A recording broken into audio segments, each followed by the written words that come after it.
Título de la lección: dicen pero no hacen. En la cátedra de Moisés se sientan los escribas y los fariseos. Así que, todo lo que os digan que guardéis, guardadlo y hacedlo, mas no hagáis conforme a sus obras, porque dicen y no hacen. Mateo 23, 2-3. Muchos líderes cristianos tienen la importante responsabilidad de impartir regularmente la palabra de Dios, ya sea como pastores, maestros de clases bíblicas o líderes de jóvenes. No todos están llamados a realizar esta tarea, así que, aquellos de nosotros que hemos sido privilegiados con esta responsabilidad, debemos sentirnos profundamente agradecidos con Dios por la oportunidad que nos ha dado. En nuestra conversación de hoy, nos enfocaremos en la actitud apropiada que deben tener aquellos que se dedican a enseñar la palabra de Dios. ¿A qué nos referimos específicamente? Nos referimos a la importancia de practicar lo que enseñamos. Es fundamental para el liderazgo cristiano enseñar solo aquello que vivimos y practicamos en nuestras propias vidas. La hipocresía, es decir, el desacuerdo entre lo que se enseña y lo que se practica, fue duramente condenada por Jesús durante su ministerio terrenal. Examinemos algunas enseñanzas bíblicas relevantes sobre este tema. La hipocresía de los escribas y fariseos. Mateo 5, 17-19 dice: No penséis que he venido para abrogar la ley o los profetas, no he venido para abrogar, sino para cumplir.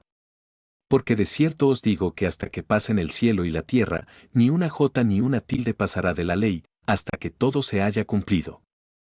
De manera que cualquiera que quebrante uno de estos mandamientos muy pequeños, y así enseñe a los hombres, muy pequeño será llamado en el reino de los cielos, mas cualquiera que los haga y los enseñe, éste será llamado grande en el reino de los cielos.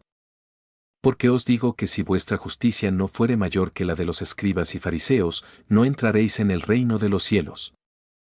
En aquellos tiempos, los judíos solían participar regularmente de servicios religiosos bien organizados, donde escuchaban exhortaciones y enseñanzas.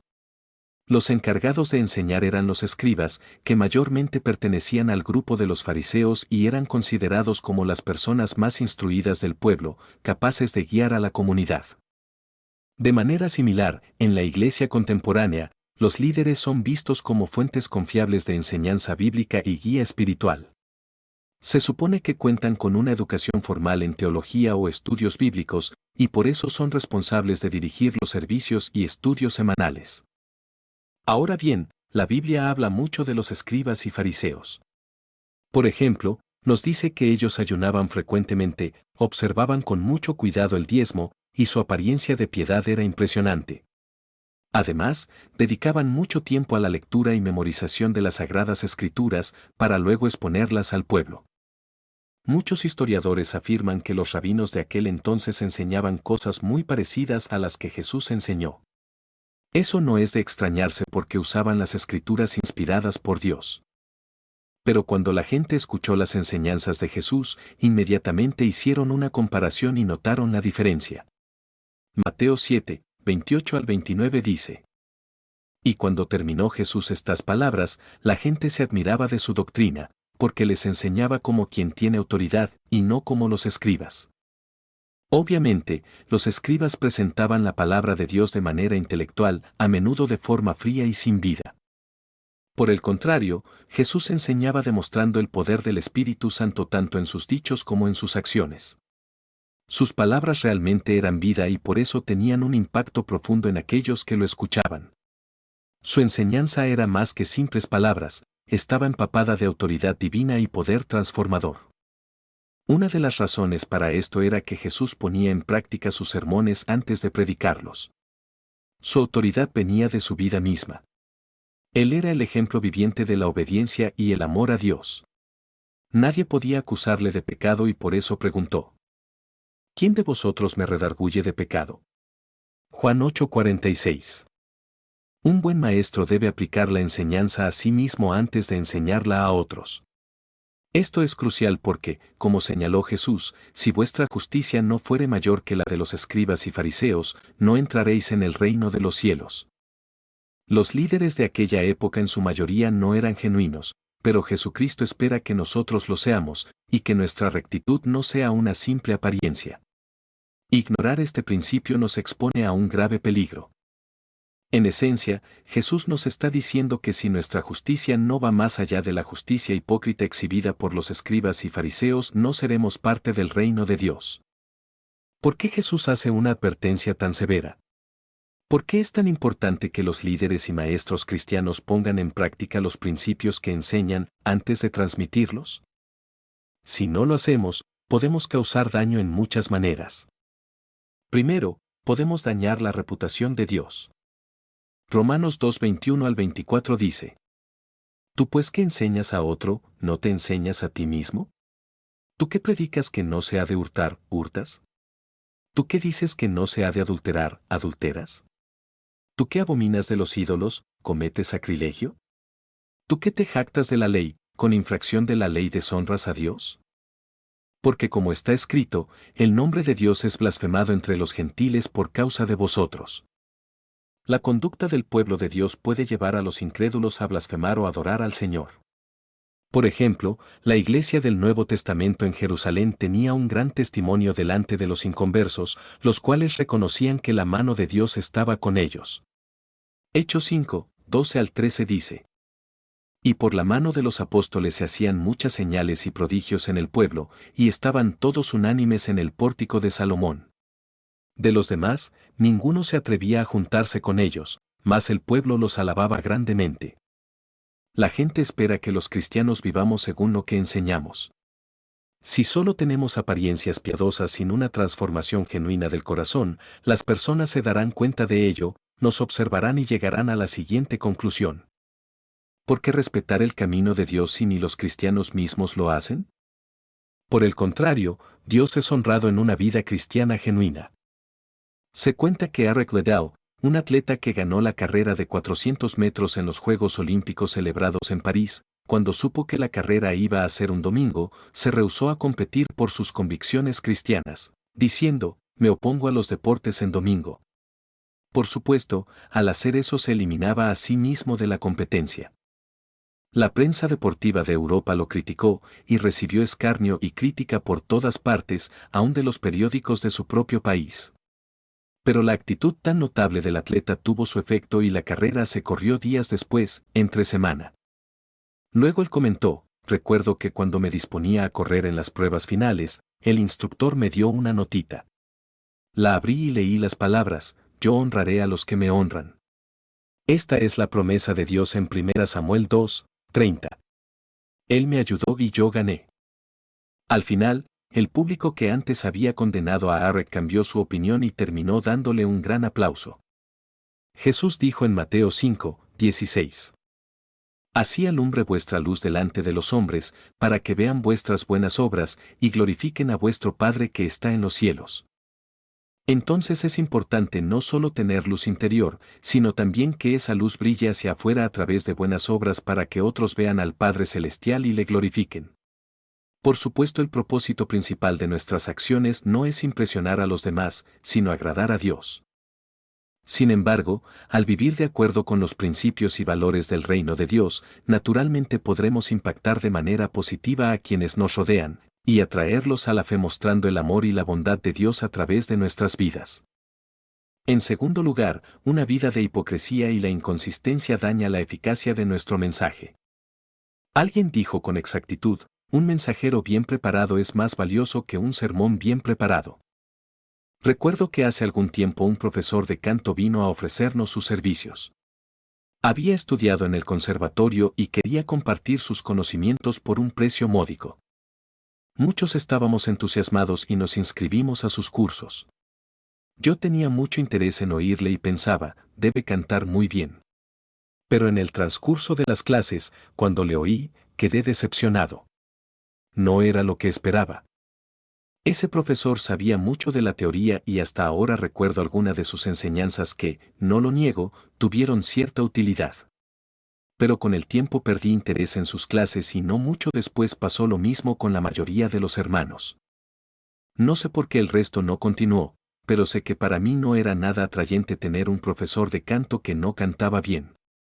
Esta experiencia ilustra perfectamente por qué es tan importante que los maestros no solo transmitan conocimientos teóricos, sino que también modelen aquello que enseñan con sus propias habilidades y ejemplo personal. Si nuestro ejemplo de vida está por debajo de lo esperado, rápidamente perderemos la credibilidad y la motivación de nuestros estudiantes y será muy difícil que alguien tome nuestras instrucciones con seriedad.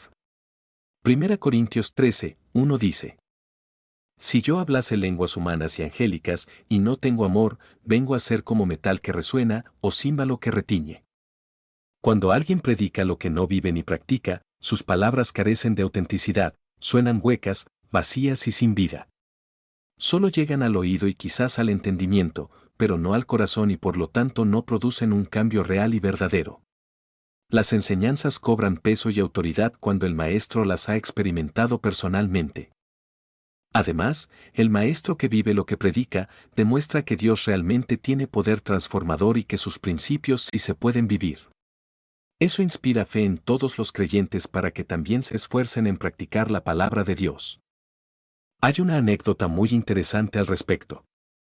Se cuenta que un predicador se acercó al famoso actor inglés Macready y le dijo lo siguiente: quisiera que me explicaras algo. ¿Cuál es la diferencia entre tú y yo? Tú apareces ante multitudes noche tras noche con fábulas y bufonadas, pero la gente te sigue por doquier y paga por oírte. Yo en cambio estoy predicando la verdad de Dios y el camino que lleva a la vida eterna, pero no tengo ninguna multitud.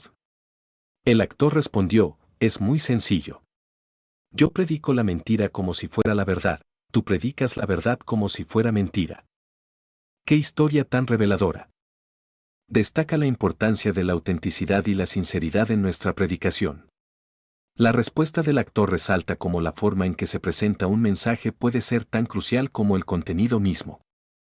La audiencia puede sentir la diferencia entre alguien que comunica su mensaje con convicción y coherencia, incluso si el contenido no es verdadero, y alguien que presenta la verdad de manera dudosa o artificial. Esta historia nos recuerda que la credibilidad y la efectividad del mensaje están estrechamente ligadas a la integridad y la autenticidad del mensajero. En tercer lugar, un falso cristianismo nos perjudica a nosotros mismos. En Mateo 7:21 al 23 podemos leer lo siguiente: No todo el que me dice, Señor, Señor, entrará en el reino de los cielos, sino el que hace la voluntad de mi Padre que está en los cielos. Muchos me dirán en aquel día: Señor, Señor, ¿no profetizamos en tu nombre, y en tu nombre echamos fuera demonios, y en tu nombre hicimos muchos milagros? Y entonces les declararé: nunca os conocí, apartaos de mí, hacedores de maldad. Este pasaje nos da una advertencia muy seria sobre el peligro de operar en la autoridad de Dios pero sin una relación genuina con Él. Jesús advierte que habrá personas que realizarán actividades milagrosas las cuales parecerán tener autoridad y poder espiritual. Sin embargo, Cristo terminará declarando que nunca los conoció y les ordenará apartarse de Él. ¿Cuál es el problema con estas personas? Lo que sucede es que, aunque haya personas que ejerzan autoridad sobrenatural de Dios y logren resultados milagrosos, Dios los terminará definiendo como hacedores de maldad porque en su vida personal no hacen la voluntad de Dios. Esto no quiere decir necesariamente que los milagros que mencionan sean falsos, sino que sus vidas no reflejan un verdadero señorío de Jesucristo, ni rinden frutos de justicia. Por lo tanto, su destino será quedar fuera del reino de los cielos. Aquí quiero hacer una aclaración.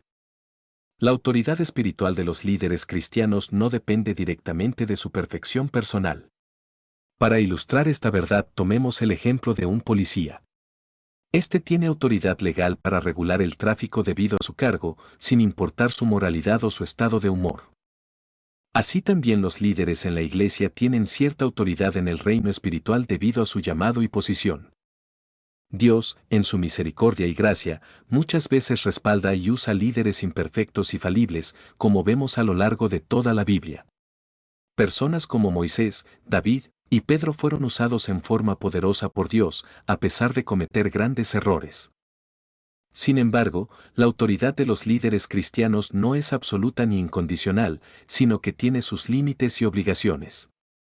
La hipocresía persistente o cualquier abuso de autoridad que cometan irá debilitando su autoridad espiritual. Pero lo más delicado es que, vivir en una hipocresía intencional y no arrepentida es extremadamente peligroso ya que tendrá consecuencias eternas.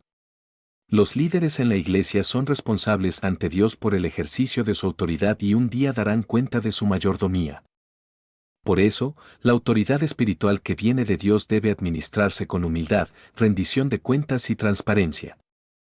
Por otra parte, Santiago 3:1 dice lo siguiente: Hermanos míos, no os hagáis maestros muchos de vosotros, sabiendo que recibiremos mayor condenación. Esta es una advertencia muy seria dirigida a aquellos que asumen el rol de maestros en la fe cristiana. Santiago nos recuerda la tremenda responsabilidad que conlleva enseñar la palabra de Dios y liderar a otros en su camino espiritual. La intención aquí no era desalentar o prohibir a los creyentes de convertirse en maestros, sino exhortarles a que no se apresuren en asumir ese cargo por motivos superficiales o emocionales. Debemos aceptar el ministerio con reverencia y temor a Dios, procurando ser fieles, humildes y sobrios en nuestro servicio, conscientes de que seremos juzgados con mayor rigor por nuestras palabras y acciones. Los maestros cristianos tienen la responsabilidad de enseñar las verdades de las Escrituras con precisión y fidelidad, pero también deben vivir de acuerdo con esas verdades. Los líderes espirituales deben ser modelos de integridad y coherencia, practicando lo que predican y mostrando el camino de la fe a través de sus acciones diarias. Esta coherencia es fundamental para mantener la credibilidad del ministerio cristiano y evitar la condenación que les espera a aquellos que no toman en serio su llamado a ser maestros en la iglesia. Es cierto que ningún líder cristiano es absolutamente impecable. Todos cometemos errores y tropezamos muchas veces. Pero la Biblia nos llama a andar en la luz, a confesar nuestros pecados unos a otros y a dejar toda hipocresía y falsedad. La clave es que el líder procure tener un corazón humilde, sincero y dispuesto a crecer. Debe ser alguien auténtico que desea agradar a Dios y bendecir a su pueblo. Toda hipocresía intencional será llevada a juicio, pero en Cristo hay perdón y restauración para quienes ahora se arrepienten. Miopía espiritual. Para terminar, veamos un pasaje bíblico que contiene una enseñanza valiosa para el liderazgo cristiano. Mateo 7, 3 al 5 dice: ¿Y por qué miras la paja que está en el ojo de tu hermano, y no echas de ver la viga que está en tu propio ojo? ¿O cómo dirás a tu hermano, déjame sacar la paja de tu ojo, y he aquí la viga en el ojo tuyo? Hipócrita, saca primero la viga de tu propio ojo, y entonces verás bien para sacar la paja del ojo de tu hermano. Todos sabemos que no es nada agradable tener algo metido en el ojo. Ello nos incapacita de manejarnos con libertad. Cuando eso me pasa, no voy a ninguna parte hasta no librarme de la molestia, y mucho menos trataré de ayudar a otro que tenga el mismo problema, ya que ambos podríamos quedar mucho peor. Sacar la paja del ojo de otra persona es una operación muy delicada que precisa de una vista clara. De la misma forma, para ayudar a las personas a enmendar sus faltas y encontrar el camino de Dios, primero debemos sacar la viga de nuestro propio ojo. Eso significa vaciarnos de toda hipocresía, enmendar nuestras faltas y caminar genuinamente con Dios. Cada vez que alguien enseña la palabra de Dios está diciendo en voz alta que conoce y que anda con Dios. Pero 1 Juan 2:4 afirma: El que dice, yo le conozco, y no guarda sus mandamientos, el tal es mentiroso, y la verdad no está en él.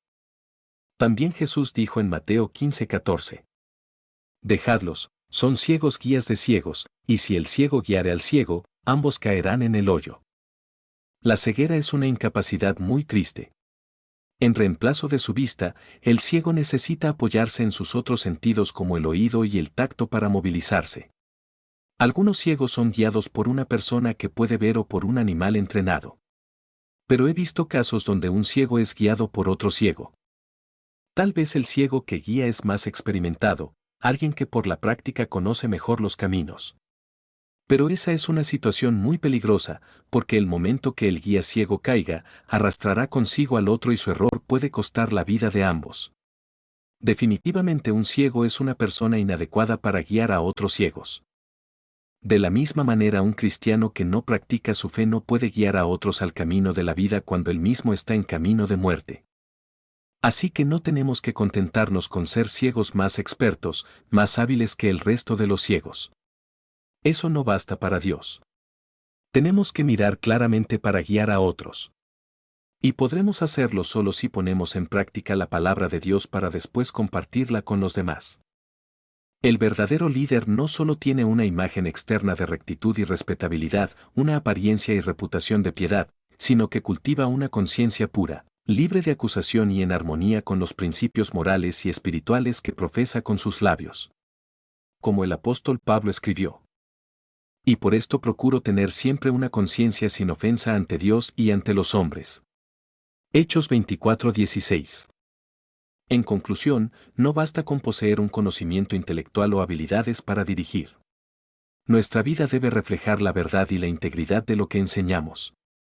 Solo cuando vivimos en coherencia con los principios que proclamamos podemos impactar verdaderamente a los inconversos y a la Iglesia de Dios.